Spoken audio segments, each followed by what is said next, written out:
ஸ்லாக்கியத்திற்காக சர்வவல்லமையுள்ள தேவனை நான் துதிக்கிறேன், ஸ்தோத்திரிக்கிறேன். கடந்து வந்த ஒவ்வொருவரையும் கர்த்தராகிய இயேசு நாமத்தில் உங்களை வாழ்த்தி வரவேற்கிறேன். கர்த்தர் உங்களை ஆசீர்வதிப்பார். ஹல்லேலூயா, ஸ்தோத்திரம்.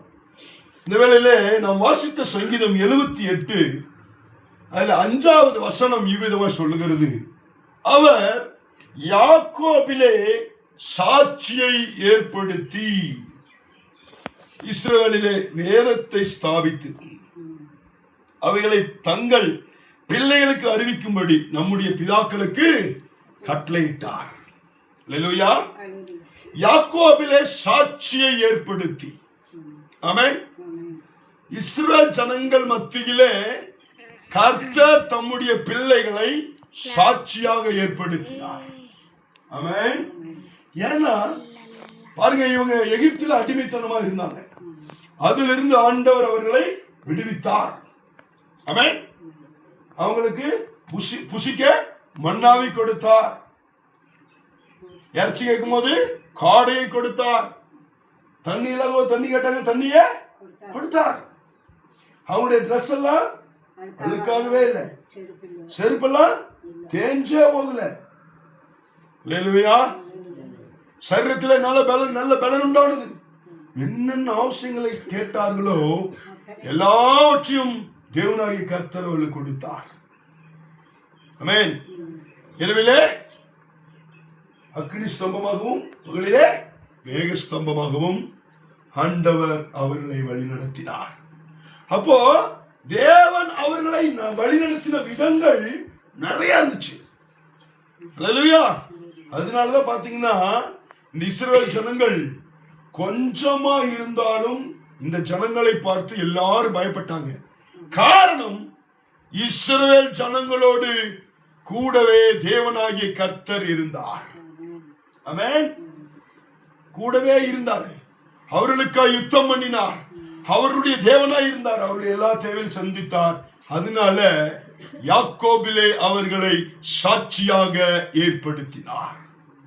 இன்னைக்கு இந்த கள்ளிமெட்டு பகுதியில ஆண்டவர் உங்களையும் எல்லாத்தையும் ஆண்டவர் தெரிந்து கொண்டிருக்கிறார், வேறு விரித்திருக்கிறார் என்று சொன்னால், இந்த பகுதியிலே சாட்சியாய் ஆண்டவர் உங்களை ஏற்படுத்தி வைத்திருக்கிறார். அல்லேலூயா. ஒவ்வொரு நேரம் சாட்சி நம்ம சொல்றோம் இல்லையா, அது ஆண்டவர் செய்த நன்மை தானே. நமக்கு சாட்சி சொல்றதுக்கு நிறைய சாட்சி இருக்குது. அவ்வளவு நன்மைகளை செய்திருக்கிறார். சுகத்தை கொடுத்திருக்கிறார், பலத்தை கொடுத்திருக்கிறார், ஆரோக்கியத்தை கொடுத்திருக்கிறார். ஒன்னு யோசிச்சு பாருங்க, ஒருவேளை சாப்பாடு இல்லாத எத்தனையோ பேர் இருக்காங்களா இல்லையா? சாப்பாட்டுக்காக எவ்வளவு கஷ்டப்படுறாங்க தெரியுமா? ரேஷன் அரிசி கூட இல்லாம கஷ்டப்படுறாங்க. அப்ப நமக்கு 3 வேளை சாப்பாடு கொடுத்திருக்காரு இல்லையா? இந்த ட்ரெஸ் இல்லாம எத்தனை பேர் இருக்காங்க தெரியுங்களா? ட்ரெஸ் இல்லாம ரோட்டோரத்துல எல்லாம் போய் பாருங்க, பஸ் ஸ்டாண்ட்ல எல்லாம் பாருங்க, ரயில்வே ஸ்டேஷன்ல எல்லாம் பாருங்க, ட்ரெஸ் இல்லாம ஒரே ட்ரெஸ்ல பல வருஷமா போட்டு திரிஞ்சிருங்க இருக்காங்க தெரியுமா? ஒரு கையளவு இடம் இல்லாம எத்தனையோ பேர் இருக்காங்க. டிச் ஓரத்துல, குப்பமேட்டு ஓரத்துல, வெயிட்டிங் செட்ல படுத்துட்டு இருக்கிறவங்க நிறைய பேர் இருக்காங்க. அப்ப அவங்களையும் நம்மளையும் வச்சு கம்பேர் பண்ணி பாருங்க. நம்மளே அவளை ஆண்டு அப்படி விட்டுட்டானா? நல்ல இடத்தை கொடுத்திருக்கார், நல்ல வீட்டை கொடுத்திருக்கார், நல்ல கணவரை கொடுத்திருக்கார், நல்ல மனைவி கொடுத்திருக்கார், நல்ல பிள்ளைகளை கொடுத்திருக்கார், நல்ல வேலையை கொடுத்திருக்கிறார் இல்லைங்களா? உணவை கொடுத்தார், உடையை தந்தார், இருப்பிடத்தை தந்தார், போக்கில் வரத்திலும் பாதுகாத்துக் கொள்ளுகிறார், சுகத்தை கொடுக்கிறார், பலத்தை கொடுக்கிறார், ஆரோக்கியத்தை தருகிறார். அப்ப இதெல்லாமே சாட்சி தானே. நம்ம உயிரோடு இருக்கிறதே சாட்சி தான். சாதாரண கல்லு தடிக்கு விட்டு கீழே விழுந்து செத்தவங்க இருக்காங்க சரிங்களா? வேலைக்கு போய் வேலை செஞ்சுட்டு இருக்கும் போது இறந்தவங்க இருக்காங்க, வண்டி ஓட்டிட்டு போக இறந்தவங்க இருக்காங்க. நிறைய விதத்துல மரணம் வருது. ஆனா இன்னைக்கு ஆண்டவர் நம்மை சேமமாய் நடத்துகிறார், நம்மை ஆசீர்வாதமாய் நடத்துகிறார். அல்லேலூயா. அப்ப இஸ்ரவேல் ஜனங்களை யாக்கோபிலே சாட்சியா ஏற்படுத்தினார். தாவீதை ஆண்டவர் எருசலேமிலே சாட்சியா ஏற்படுத்தினார். தானியேலை பாபிலோனிலே சாட்சியா ஏற்படுத்தினார். இயேசு கிறிஸ்துவை யூத ஜனங்கள் முன்பு சாட்சியா ஏற்படுத்தினார். அப்போஸ்தலர்களை, சீஷர்களை அந்நிய ஜனங்கள் முன்பாய் கடந்து போகிற இடத்திலே சாட்சியா ஏற்படுத்தினார். இன்னைக்கு நம்முடைய உதயகுமார் பிரதரை கள்ளிமேட்டில் சாட்சியா ஏற்படுத்தி வைத்திருக்கிறார். தனபாக்கியம் அம்மாவை இங்க கள்ளிமேட்டில் சாட்சியா வச்சிருக்கிறார். சாராள் அம்மாவை சாட்சியா வச்சிருக்கிறார். ஜோஸ்மின் அம்மாவை சாட்சியா வச்சிருக்கிறார். எம்எல்ஏ அமைச்சிய சாட்சியா வச்சிருக்கிறார். எங்களை 9,00,000 சாட்சியா வச்சிருக்கிறார். இங்கேயும் சாட்சியா வச்சிருக்கிறாரு. அப்போ நம்மை சாட்சியா ஏற்படுத்தி வச்சதுக்கு ஒரு நோக்கம் உண்டு. ஆண்டவர் நமக்கு நன்மை செய்ததுக்கு ஒரு நோக்கம் உண்டு. நமக்கு சுகம் கொடுத்ததுக்கு ஒரு நோக்கம் உண்டு. அல்லேலூயா.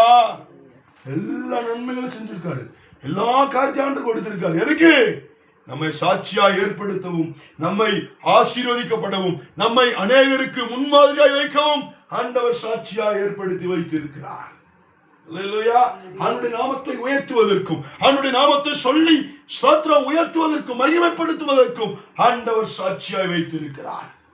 நம்ம சொந்த பந்தம் முன்னாடி, கூட பிறப்பு முன்னாடி, உலக ஜனங்கள் முன்னாடி, இனஜன பந்துக்கள் முன்னாடி ஆண்டவர் என்ன செஞ்சிருக்கிறாரு? சாட்சியா ஏற்படுத்தி வைத்திருக்கிறார். அல்லேலூயா. அல்லேலூயா. இப்ப நம்ம என்ன செய்யணும்?